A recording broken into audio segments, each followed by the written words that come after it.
Cumprimento aqui em especial, Excelência Ministra da Administração Pública, Trabalho e Segurança Social, Doutora Teresa Rodrigues Dias. Cumprimento Excelência Secretária de Estado para a Administração Pública, Doutora Amélia Varela. Saúdo a comunidade de jornalistas aqui presentes, dos órgãos públicos e privados de comunicação social. Saúdo igualmente os nossos internautas que nos acompanham pelas mais diferentes plataformas de comunicação à disposição. Sejam todos bem-vindos a esta 9ª edição do Briefing do MAPTES.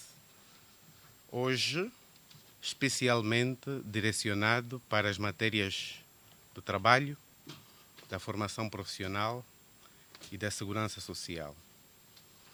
Nós, há sensivelmente uma semana, procedemos aqui ao lançamento e apresentação da Operação Trabalho Digno, que tem sido coordenada pela Inspeção Geral do Trabalho, embora tenhamos tido a oportunidade de integrar a nível das várias equipas e das várias brigadas, quadros da Administração Geral Tributária, dos órgãos de defesa e segurança, e aqui com especial incidência para os serviços de imigração estrangeira e eventualmente o SIC, que é o Serviço de Investigação Criminal. Temos também integrado os quadros da ANIESA, tudo com o propósito de nos assegurarmos sobre a observância das regras referentes à legislação laboral.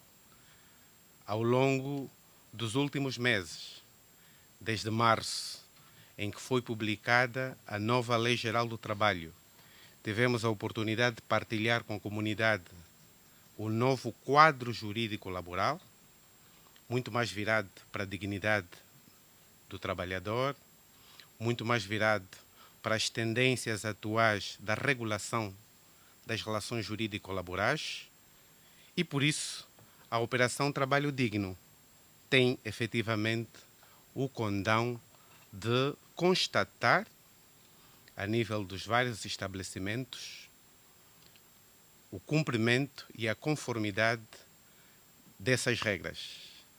Vamos, nesses primeiros 30 dias, focar as nossas atenções para o setor do comércio.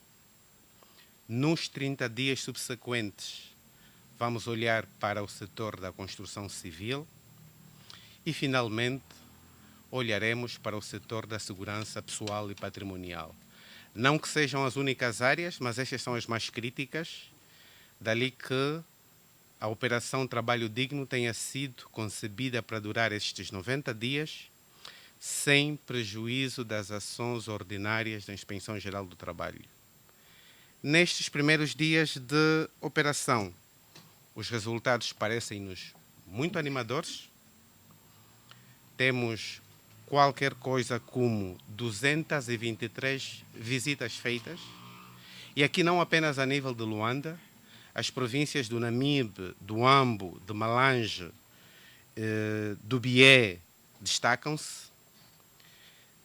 Foram detectadas 1.280 infrações e 143 autos de notícia já foram levantados para os termos subsequentes.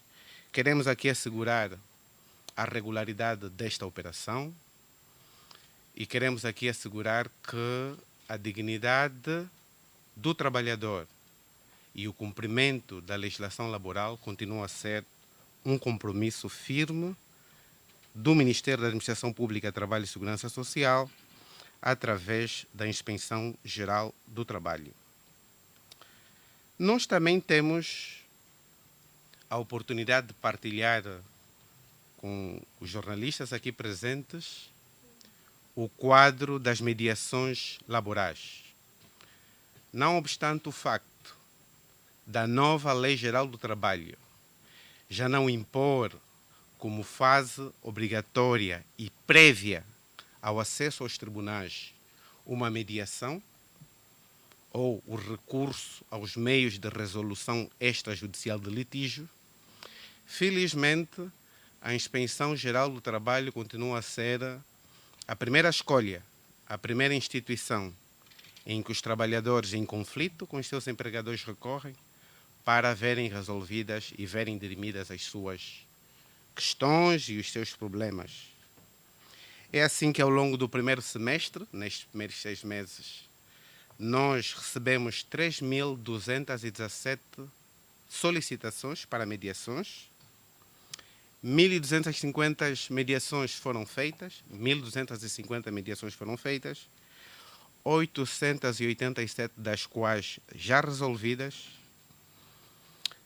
sendo que 212 a favor do trabalhador e as outras 65 a favor dos empregadores. Queremos também partilhar uma situação que muito nos preocupa, que são os acidentes de trabalho.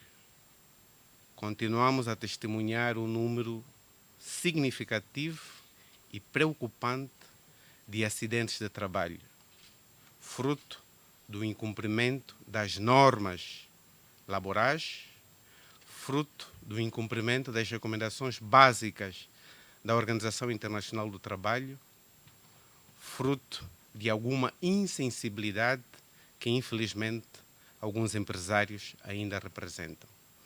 Temos trabalhadores em setores críticos, como é o caso da construção civil, como é o caso das minas, a trabalharem sem os equipamentos individuais de proteção.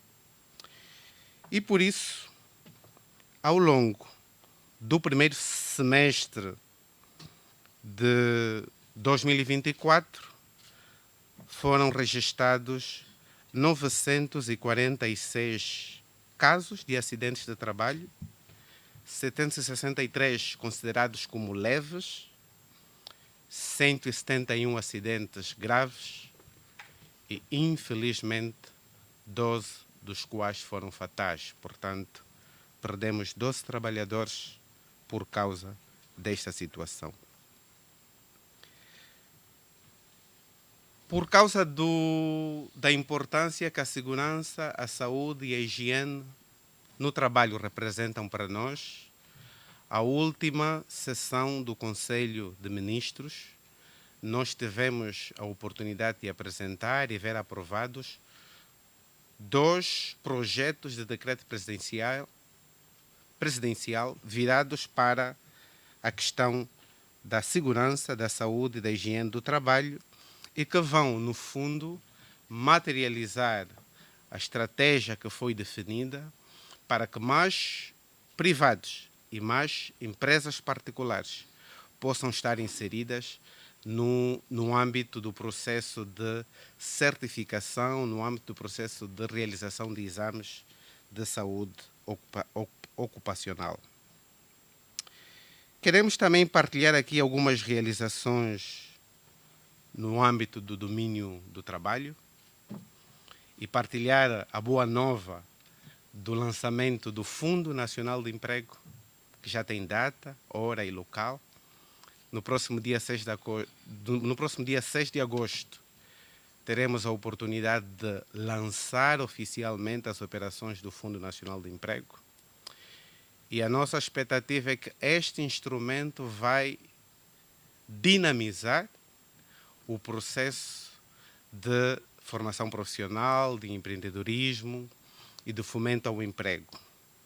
As condições jurídicas e materiais estão criadas, os últimos instrumentos jurídicos foram publicados em Diário da República a 10 de junho.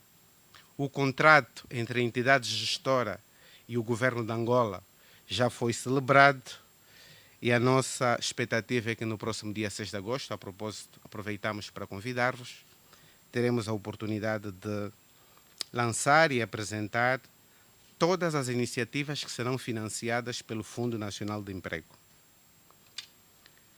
Fruto da atenção especial que temos vindo a prestar aos nossos segurados, aos nossos pensionistas. Procedemos à apresentação, na última sessão do Conselho de Ministros, também de uma proposta de decreto presidencial que permitirá a atualização das pensões. É assim que, a nível da pensão de velhice, nós propusemos e foi aprovada uma atualização de 45%, passando dos 48.272 kwanzas para 70.000 kwanzas. Houve também um ajustamento significativo a nível da pensão de sobrevivência, que saiu de 30.000, pouco mais do que 30.000 kwanzas, para 70.000 kwanzas. Estamos a falar, caros senhores, de uma atualização de 127%. A pensão máxima sofreu também um incremento significativo, tendo saído dos 607.874 para 729.448, o que representa um incremento na ordem dos 20%. Todas as pensões intermédias sofrerão um incremento de 25%, tudo com o propósito de sempre contribuirmos para a dignidade dos nossos pensionistas, para a dignidade daqueles que ao longo da vida contribuíram para o sistema de proteção social obrigatória, para a dignidade dos que ontem trabalharam e hoje, com toda a legitimidade, devem merecer uma maior atenção da nossa parte. Felizmente, o Instituto Nacional de Segurança Social tem vindo a fazer um processo consistente de crescimento e de consolidação. E os números não mentem. No último trimestre de 2023, nós tínhamos registrados 2.694.367 segurados. Estamos a falar de trabalhadores formalmente vinculados ao Instituto Nacional de Segurança Social. Hoje, no início do terceiro trimestre de 2024, nós temos 2.861.181 trabalhadores, uma variação absoluta de 166.814 trabalhadores. Isto, caros senhores, representou um crescimento de 6,19%. Este crescimento tem vindo a registrar-se essencialmente a nível do regime dos trabalhadores por conta de outrem, que ainda abarca o maior número de segurados, 98,48%, sendo no polo oposto o regime do clero religioso e o regime do baixo rendimento, com menos segurados registrados, respectivamente 0,5% e 0,2% daquilo que são os nossos segurados. Felizmente, também temos vindo a testemunhar um crescimento muito consistente do número de empresas, do número de contribuintes que fazem parte do nosso sistema. Passamos de 233.702 no terceiro trimestre de 2023 para 249.299. Estamos a dizer que neste período de mais ou menos um ano, registramos um crescimento de 15.597 empresas. Estes números são também proporcionais, ou pelo menos são consistentes com o alargamento do número dos nossos pensionistas. A esperança média de vida está a aumentar, o sistema de proteção social obrigatória está a consolidar-se. Fizemos agora 32 anos desde a sua institucionalização. Hoje, nós assistimos 168.467 pensionistas, quando, no último trimestre de 2023, tínhamos 159.261. Gostávamos também de partilhar com Vossas Excelências os resultados do processo de regularização das dívidas à Segurança Social. Apresentamos, no ano passado, precisamente no mês de março, números que deixaram-nos todos preocupados. Mais de 40 mil empresas devedoras. Mais de 160 mil milhões de dívida apurada.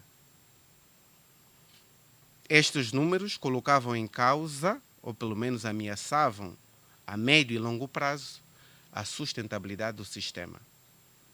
Lançamos o processo de regularização de dívidas e cobrança coercivas e, felizmente, os resultados começam a aparecer. Nós temos mais de 10 mil empresas já notificadas. Temos, neste momento, só ao longo deste primeiro semestre, mais de 7 mil milhões de kwanzas recuperados.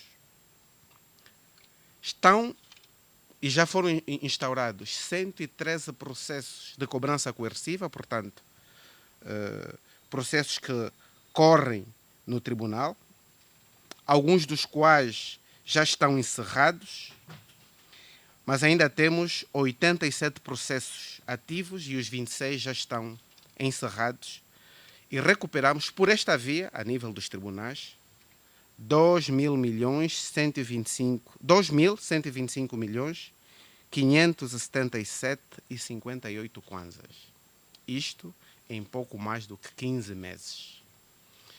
Nós vamos continuar muito focados no processo de recuperação das dívidas à Segurança Social, porque entendemos que é dever de todos contribuir para a robustez, a sustentabilidade do sistema de proteção social obrigatória.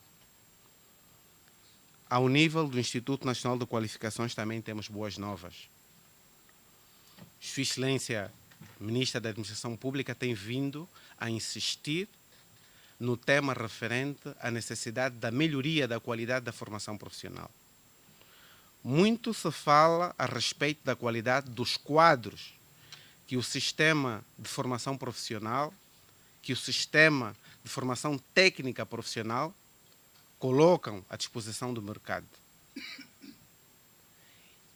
Por isso, tem sido feito, através do Instituto Nacional de Qualificações, um processo sério, estruturado e consistente de elaboração de qualificações profissionais muito mais alinhadas àquilo que são as exigências internacionais. Nós queremos que os nossos profissionais estejam ao nível dos profissionais de países que fazem parte da nossa região austral, de países que fazem parte do nosso continente e, quiçá, de países que façam parte de outros continentes. 17 qualificações estão nesse momento elaboradas e aprovadas. 9 das quais na modalidade de dupla certificação. Se nos permitirem aqui 3 segundos para explicar. A dupla certificação vai permitir a que os que frequentarem a formação profissional tenham, ao mesmo tempo, em paralelo, em simultâneo, também qualificações escolar ou acadêmica.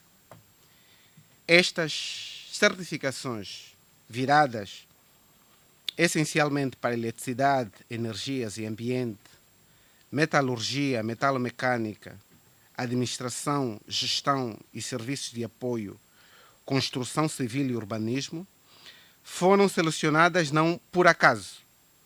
foram selecionadas porque entendemos que o país precisa de eletricistas, técnicos de instalações elétricas, serralheiros, técnicos de serraria civil, canalizadores, que são áreas em que infelizmente ainda vemos muita mão de obra estrangeira, mas o país precisa efetivamente de capacitar quadros virados a este processo. E falando da formação profissional, felizmente continua a ser um setor muito dinâmico.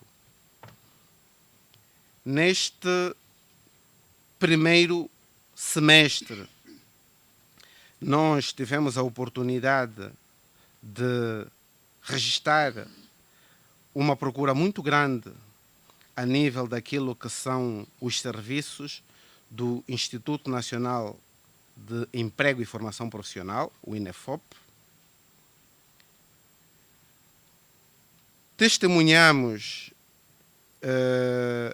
mais de 183 mil pedidos para fazer a formação profissional. Infelizmente, não temos a capacidade de absorver todos. Todavia, tivemos, ao longo deste primeiro semestre, matriculados a nível do nosso sistema de formação profissional, mais de 80 mil formandos. Falando em formação profissional, temos uma boa nova. Com a institucionalização do Fundo Nacional de Emprego, agora no dia 6, todos os formandos do Sistema Público de Formação Profissional, nesta primeira fase, terão um subsídio de formação profissional, uma bolsa, avaliada em 50 mil kwanzas. Porque nós entendemos que precisamos de incentivar aos jovens a recorrerem aos nossos centros de formação profissional, mas mais do que isso, precisamos de diminuir o número de desistências e o número de reprovações que, infelizmente, temos ainda testemunhado no âmbito do Sistema Nacional de Formação Profissional. Por isso, o Executivo angolano aprovou esta medida para podermos incentivar a formação profissional e vamos lançar o subsídio à formação profissional, que nesta primeira fase vai abranger apenas os centros públicos, aqueles que são controlados diretamente pelo INEFOP, mas no ano subsequente, portanto em 2026, inclusive aqueles que frequentarem os centros de formação privados, também serão contemplados com esta ajuda de 50 mil kwanzas por mês para poderem frequentar os cursos de formação profissional.